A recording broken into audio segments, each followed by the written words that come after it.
All right, hi everybody. I'm going to be reading to you guys from page 98 to the end of Night. I do want to talk about one thing I think that's really important on page 97. The SS shoved us inside 100 per car. We were so skinny. Remember back at the beginning of the book when they went into the cattle cars the first time, and this included men and women and children, so children are even smaller. They could only fit 80 people in there. Now they can fit 100 grown men into each cart. That's how much weight they've lost. That's how skinny they are. That's how much they've changed, and honestly, not that long of a time. So, I really think comparing those two numbers really shows a difference in how they've changed. All right, I'm going to start reading for us. Forgive any mistakes. I think we'll be okay. Here we go. Pressed tightly against one another in an effort to resist the cold, our heads empty and heavy, our brains a whirlwind of decaying memories, our minds numb with indifference. Here or elsewhere, what did it matter? Die today or tomorrow or later? The night was growing longer, never ending. When at last a grayish light appeared on the horizon, it revealed a tangle of human shapes, heads sunk deeply between shoulders, crouching, piled one on top of the other, like a cemetery covered with snow. In the early dawn light, I tried to distinguish between the living and those who were no more, but there was barely a difference. My gaze remained fixed on someone who, eyes wide open, stared into space. His colorless face was covered with a layer of frost and snow. My father huddled near me, draped in his blanket, shoulders laden with snow. And what if he were dead as well? I called out to him. No response. I would have screamed if I could have. He was not moving. Suddenly, the evidence overwhelmed me. There was no longer any reason to live, any reason to fight. The train stopped in an empty field. The abrupt halt had awakened a few sleepers. They stood looking around, startled. Outside, the SS walked by, shouting, "Throw out all the dead, outside, all the corpses." The living were glad they would have more room. Volunteers began the task. They touched those who had remained on the ground. "Here's one, take him." The volunteers undressed him and eagerly shared his garments. The two grave diggers grabbed him by the head and feet and threw him from the wagon like a sack of flour. So not even like a human, with no respect. And this part really makes you think about at the beginning when they have their first death in the concentration camps and they agree to recite prayers for people and say that they'll pray over their bodies. That's all changed now. They were shouting all around, "Come on, here's another, my neighbor, he's not moving." I woke, hold on, water. That's better, sorry guys. I woke from my apathy only when two men approached my father. I threw myself on his body. He was cold. I slapped and rubbed his hands, crying, "Father, Father, wake up. They're going to throw you outside." His body remained inert. The two grave diggers grabbed me by the neck. "Leave him alone. Can't you see he's dead?" "No," I yelled. "He's not dead. Not yet." And I started to hit him harder and harder. At last, my father half opened his eyes. They were glassy. He was breathing faintly. "You see?" I cried. The two men went away. 20 corpses were thrown from our wagon. Then the train resumed its journey, leaving in its wake in a snowy field in Poland hundreds of naked orphans without a tomb. It's a haunting image. And the fact that on this journey where they're not even done, already 20% of them in that cart had died. We received no food. We lived on snow. It took the place of bread. The days resembled the nights, and the nights left in our souls the dregs of their darkness. The train rolled slowly, often halted for a few hours, and continued. It never stopped snowing. We remained lying on the floor for days and nights, one on top of the other, never uttering a word. We are nothing but frozen bodies, our eyes closed. We merely waited for the next stop to unload our dead. There followed days and nights of traveling. Occasionally, we passed through German towns, usually very early in the morning. German laborers were going to work. They would stop and look at us without surprise. One day, we come to a stop, a worker took a piece of bread out of his bag and threw it into a wagon. There was a stampede. Dozens of starving men fought desperately over a few crumbs. The workers watched the spectacle with great interest.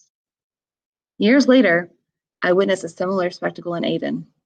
Our ship's passengers amused themselves with throwing coins to the natives who dove to retrieve them. An elegant Parisian lady took great pleasure in this game. When I noticed two children desperately fighting in the water, one trying to strangle the other, I implored the lady, Please don't throw any more coins. Why not? She said. I like to give charity. Which, guys, how messed up. This isn't charity. That's not charity to be amused by watching people fight for the little you give them. That's cruelty. In the wagon, where the bread had landed, a battle had ensued. Men were hurling themselves against each other, trampling, tearing at, and mauling each other. Beasts of prey unleashed, animals' hate in their eyes. An extraordinary vitality possessed them, sharpening their teeth and nails. A crowd of workmen and curious passerby had formed all along the train. They had undoubtedly never seen a train with this kind of cargo. Soon pieces of bread were falling into wagons from all sides, and the spectators observed these emaciated creatures ready to kill for a crust of bread. A piece fell into our wagon. I decided not to move. Anyway, I knew I would not be strong enough to fight off dozens of violent men. I saw not far from me an old man dragging himself on all fours. He had just detached himself from the struggling mob. He was holding one hand to his heart. At first, I thought he had received a blow to his chest. Then I understood. He was hiding a piece of bread under his shirt. With lightning speed, he pulled it out and put it in his mouth. His eyes lit up. A smile like a grimace illuminated his ashen face, and it was immediately extinguished. A shadow had lain down beside him, and this shadow threw itself over him. Stunned by the blows, the old man was crying, "Mare, my little mare, don't you recognize me? You're killing your father. I have bread for you too, for you too." He collapsed, but his fist was still clutching a small crust. He wanted to raise it to his mouth, but the other threw himself on him. The old man mumbled something, groaned, and died. Nobody cared. His son searched him, took the crust of bread, and began to devour it. He didn't get far. Two men had been watching him. They jumped him, and others joined in. When they withdrew, there were two dead bodies next to me, father and son. I was 16. In our wagon, there was a friend of my father's, Meerkats. He had worked as a gardener in Buna, and from time to time had brought us some green vegetables. Less undernourished than the rest of us, detention had been easier on him. Because he was stronger than most of us, he'd been put in charge of our wagon. On the third night of our journey, I woke up with a start when I felt two hands on my throat trying to strangle me. I barely had time to call out, "Father." Just that one word. I was suffocating. But my father had awakened and grabbed my aggressor. Too weak to overwhelm him, he thought of calling Meerkats. Come quickly, someone is strangling my son." In a few moments, I was freed. I never did find out why the stranger had wanted to strangle me.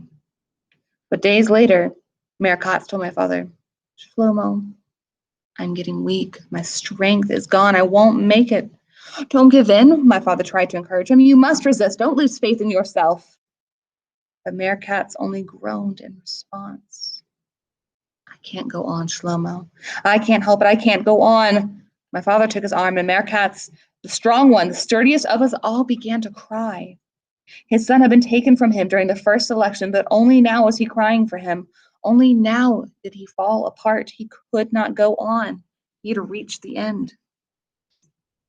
On the last day of our journey, a terrible wind began to blow, and the snow kept falling. We sensed that the end was near, the real end. We could not hold on long in this glacial wind, this storm.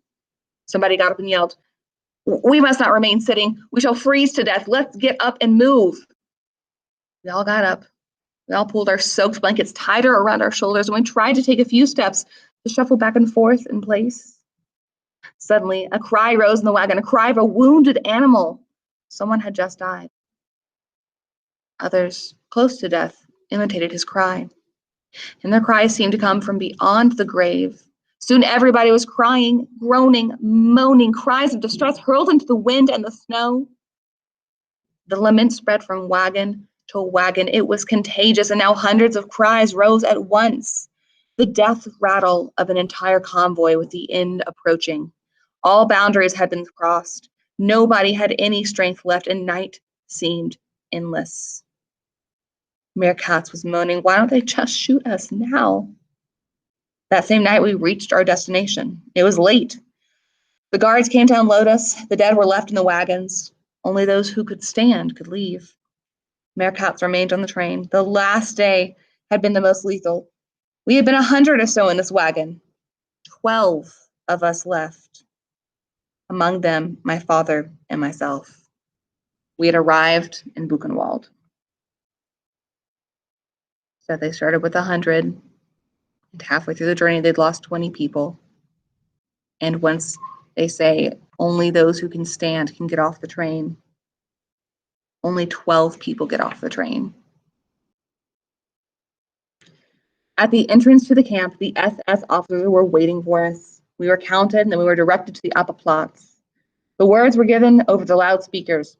4 ranks of 5, groups of 105 steps forward. I tightened my grip on my father's hand, the old familiar fear not to lose him. Very close to us stood the tall chimney of the crematorium's furnace. It no longer impressed us. It barely drew our attention. A veteran of Buchenwald told us we would be taking a shower and afterward be sent to different blocks. The idea of a hot shower fascinated me. My father didn't say a word. He was breathing heavily beside me. Father, I said, just another moment. Soon we'll be able to lie down. You'll be able to rest. He did not answer. I myself was so weary that his silence left me indifferent. My only wish was to take the shower as soon as possible and lie down on a cot. Only it wasn't easy to reach the showers. Hundreds of prisoners crowded the area. The guards seemed unable to restore order. They were lashing out left and right to no avail. Some prisoners who didn't have the strength to jostle or even to stand sat down in the snow. My father wanted to do the same. He was moaning, I can't anymore. It's over. I shall die right here. He dragged me toward a pile of snow from which protruded human shapes, warm blankets. Leave me, he said. I can't go on anymore. Have pity on me. I'll wait here until we can get into the showers. You'll come and get me. I could have screamed in anger. To have lived and endured so much, was I going to let my father die now? Now that we would be able to take a good hot shower and lie down? Father, I howled. Father, get up right now. You will kill yourself. And I grabbed his arm. He continued to moan. Don't yell, my son. Have pity on your old father. Let me rest here a little. I beg of you. I'm so tired. No more strength. He had become childlike, weak, frightened, vulnerable. Father, I said, you cannot stay here. I pointed to the corpses around him. They too had wanted to rest here. I see them, my son. I do see them. Let them sleep. They haven't closed an eye for so long. They're exhausted, exhausted. His voice was tender. I howled into the wind. They're dead. They'll never wake up. Never. Do you understand? This discussion continued for some time. I knew that I was no longer arguing with him, but with death itself, with death that he had already chosen. The sirens began to wail. Alert. The lights went out in the entire camp. The guards chased us toward the blocks. In a flash, there was no one left outside. We were only too glad not to have to stay outside any longer in the freezing wind. We let ourselves sink into the floor. The cauldrons at the entrance found no takers. There were several tiers of bunks. Sleep was all that mattered. When I woke up, it was daylight. That is when I remembered that I had a father. During the alert, I had followed the mob, not caring for him. I knew he was running out of strength, close to death, and yet I had abandoned him. I went to look for him. Yet, at the same time, a thought crept into my mind. If only I didn't find him.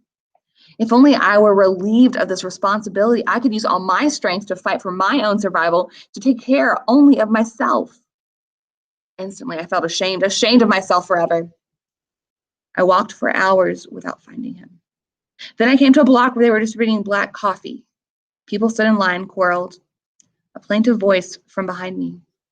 Lizier, my son, bring me a little coffee. I ran toward him. Father, I've been looking for you for so long. Where were you? Did you sleep? How are you feeling? He seemed to be burning with fever. I fought my way to the coffee cauldron like a wild beast, and I succeeded in bringing back a cup. I took one gulp. The rest was for him. I shall never forget the gratitude that shone in his eyes when he swallowed this beverage, the gratitude of a wounded animal. Guys, just look at anyone, and especially look at your father, and to give them something and see the gratitude of a wounded animal, something that would die without your help. I can't even imagine trying to go through that. With these few mouthfuls of hot water, I had probably given him more satisfaction than during my entire childhood. He was lying on the boards, ashen, his lips pale and dry, shivering. I couldn't stay with him any longer. We had been ordered to go outside to allow for cleaning of the blocks.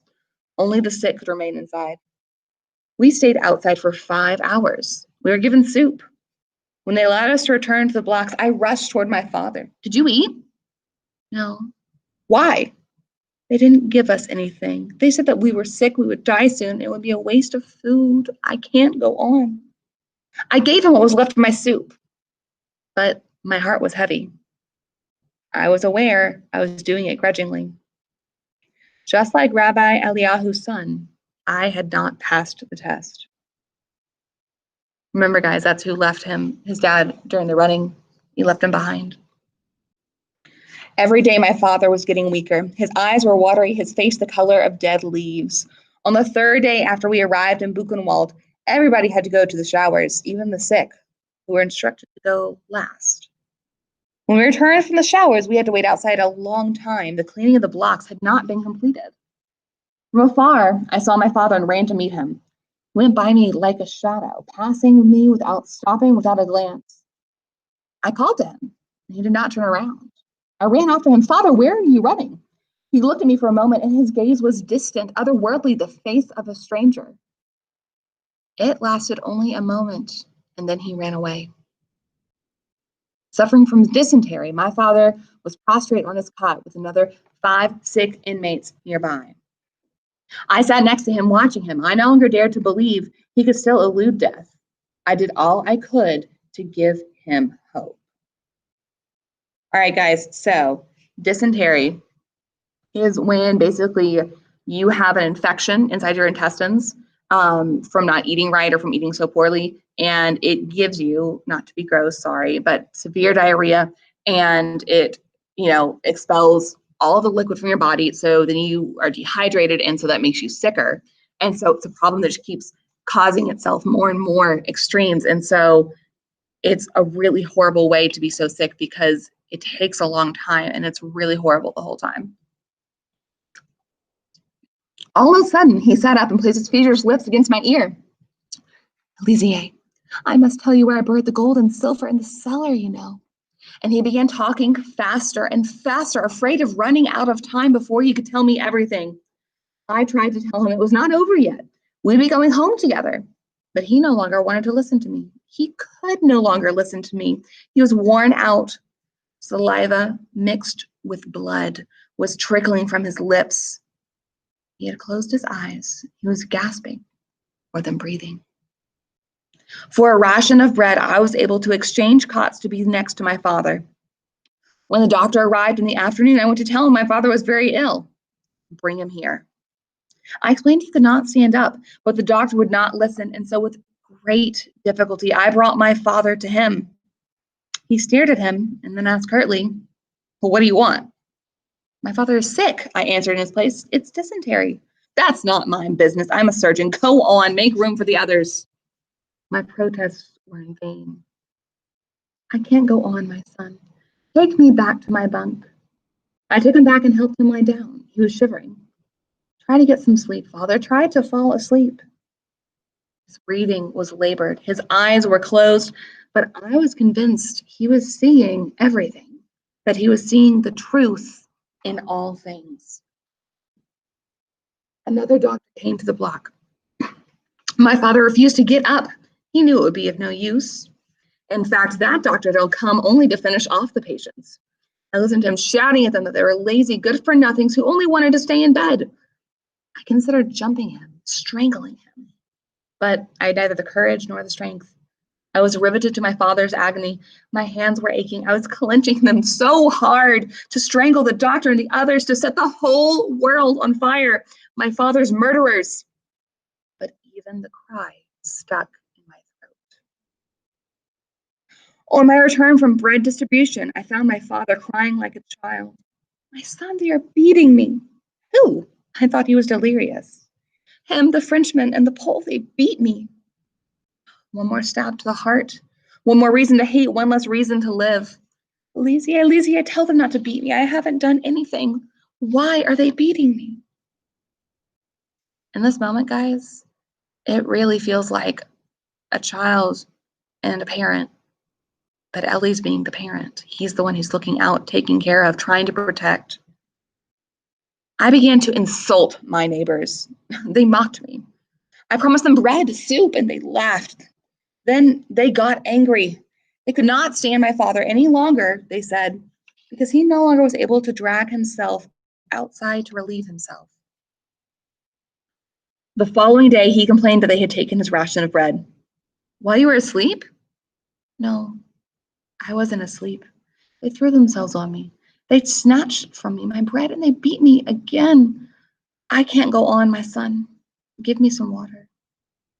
I knew he must not drink. He can't drink, guys, because he needs nutrients. His body doesn't have any from the dysentery. If he just drinks water, it's just going to worsen this problem.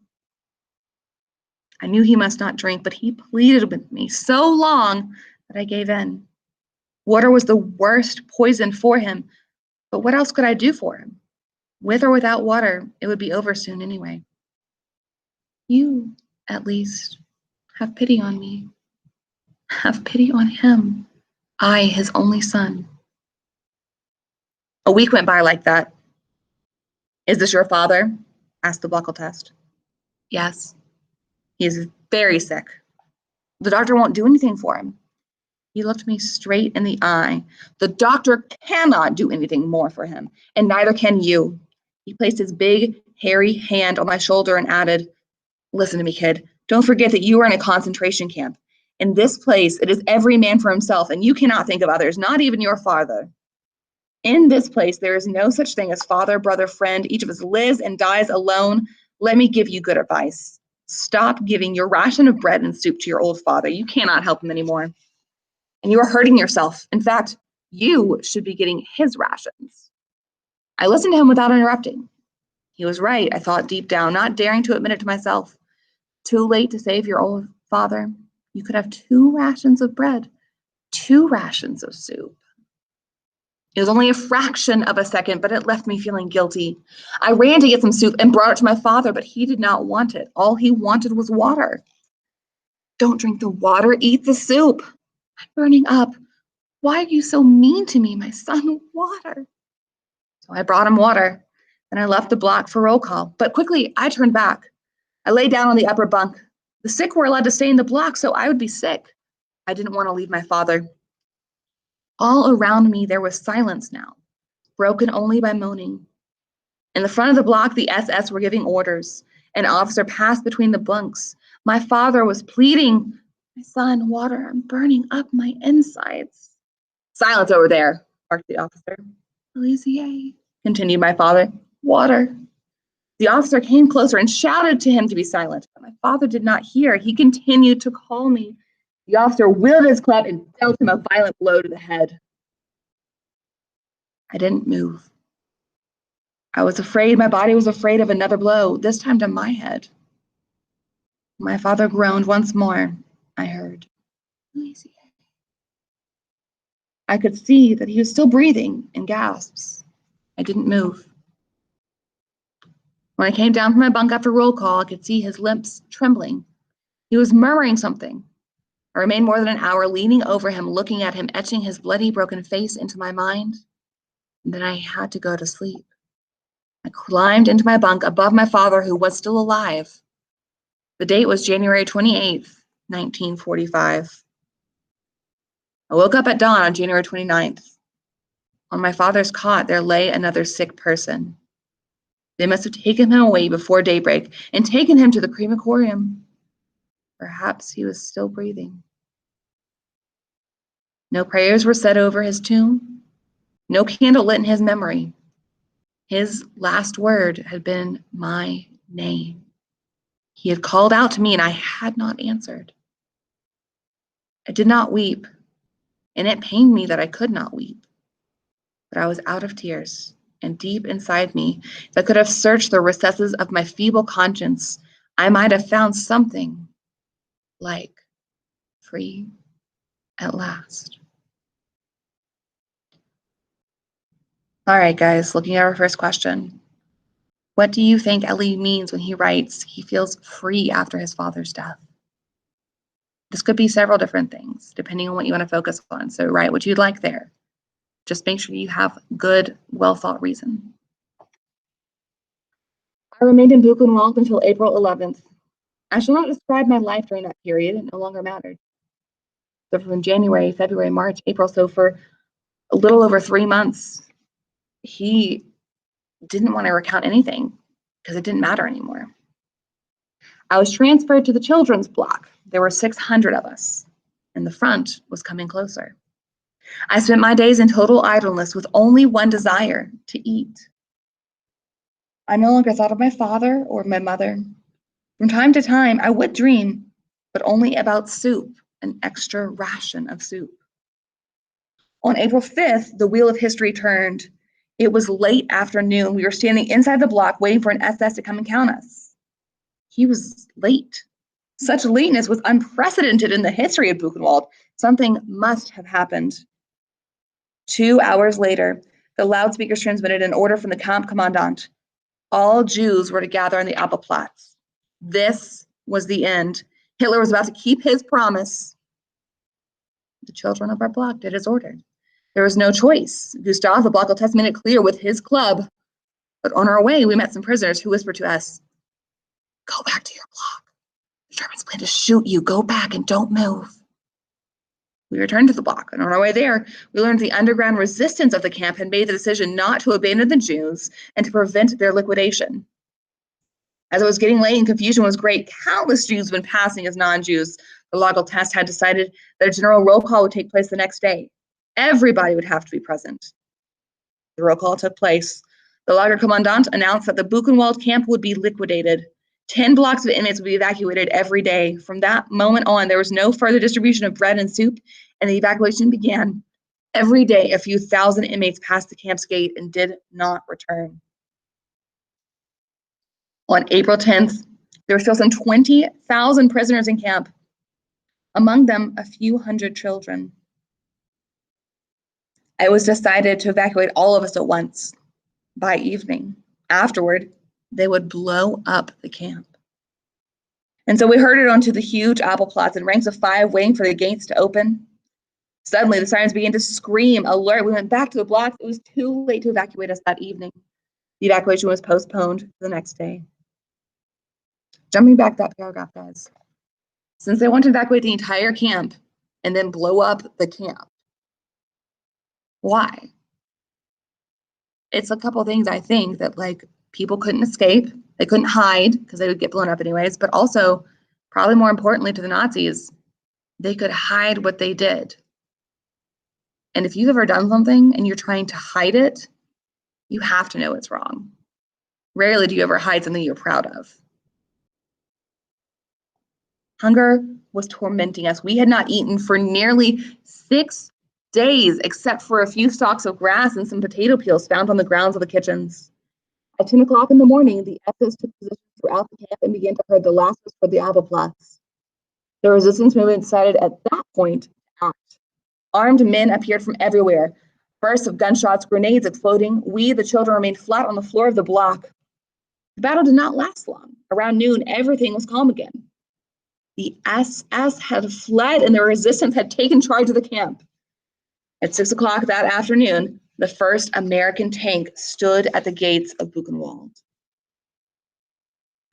Our first act as free men was to throw ourselves onto the provisions. That's all we thought about. No thought of revenge or of our parents, only of bread. And even when we were no longer hungry, not one of us thought of revenge. The next day, youth among young men ran into Weimar to bring back some potatoes and clothes, but still no trace of revenge. 3 days after the liberation of Buchenwald, I became very ill, some form of poisoning. I was transferred to a hospital and spent 2 weeks between life and death. So let's talk about this for a moment, guys. This was very common post-liberation from camps, or, freedom from the SS. They had been living on quote unquote soup that was really just like water with a little potato in there boiled, and water and bread. And when you have such a basic diet like that, and then you do get a chance to overeat or to eat as much as you'd like or eat whatever you'd like, it's going to wreck your body. So pretty sure that's what's happening to Ellie right here, is his body can't even handle all the nutrients it's finally getting. And so it like tries to shut itself down. So he's sick. And I'm not going to obviously, but I almost laugh at the irony that he's been through so much, gone through so many camps, gone through so many horrible acts. And now that he's free, he spends 2 weeks between life and death in the hospital. One day when I was able to get up, I decided to look at myself in the mirror opposite wall. I'm sorry, in the mirror on the opposite wall. I had not seen myself since the ghetto. He's 16, and the last time he saw himself was over a year and a half ago.